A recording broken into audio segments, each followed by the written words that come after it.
అని చెప్పి చెప్పడం జరిగింది. మేము ఇప్పుడు న్యాయ వ్యవస్థకి ధన్యవాదాలు చెప్తూనే వాళ్ళు చెప్పకముందే ప్రభుత్వమే ఈ తప్పు చేసిన వాళ్ళు ఎవరో వాళ్ళ మీద మీరు కేసులు పెట్టమని మేము డిమాండ్ చేస్తున్నాం.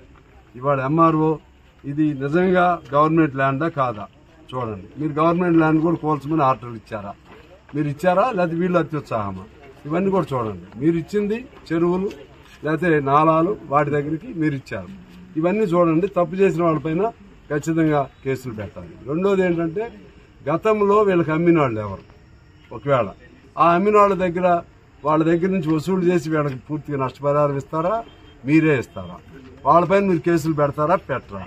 వాళ్ళపైన పెట్టకుండా 40 ఏళ్ల నుంచి ఈసీలు ఇవన్నీ కూడా ఉన్నాయి వాళ్ళ దగ్గర లేకపోతే రిజిస్ట్రార్ ఆఫీసుల వాళ్ళ మీద, రెవెన్యూ వాళ్ళ మీద, లేకపోతే ఇంకా పర్మిషన్ ఇచ్చినటువంటి అప్పుడు మంత్రులు అండగా ఉన్న వాళ్ళు ఎవరు మంత్రులా లేకపోతే ఇంకోళ్ళ అటువంటి ఏమన్నా ఉంటాయి. ఇది దాని అర్థం ఇక్కడ ఈ ప్లేస్ అని కాదు.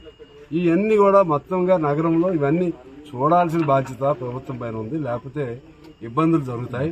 మీరు ఎంత తప్పించినా ఎంత ఏదో చేయాలని మదనపడ్డా ఒక్క తప్పు జరిగితే చాలు మొత్తం కూడా వినాశనం అవుతుంది. కాబట్టి ప్రభుత్వం జాగ్రత్తగా ఉండవలసిన అవసరం ఉందని మేము హెచ్చరిస్తున్నాం. ఈ బాధితుల తరఫున ఈ బిఎస్ఆర్ కాలనీకి సంబంధించినటువంటి బాధితుల తరఫున మేము కమ్యూనిస్టు పార్టీగా డెలిగేషన్ మేమందరం కూడా వచ్చాము. ఖచ్చితంగా ఈ అంశాన్ని ప్రభుత్వం దృష్టికి తీసుకువెళ్తాం.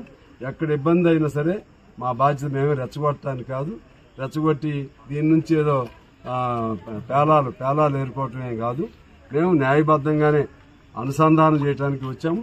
ఖచ్చితంగా బాధితులకు న్యాయం చేయడం కోసం అవసరం అనుకుంటే ముఖ్యమంత్రి గారి దగ్గరికి తీసుకెళ్ళడానికి కూడా ప్రయత్నం చేస్తాం.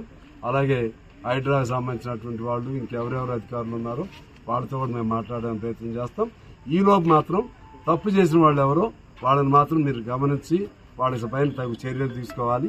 ఎంఆర్ఓ లాంటి వాళ్ళు తప్పు చేస్తే ఆమె లేడీ ఆఫీసర్, మాకు సానుభూతి ఉంది.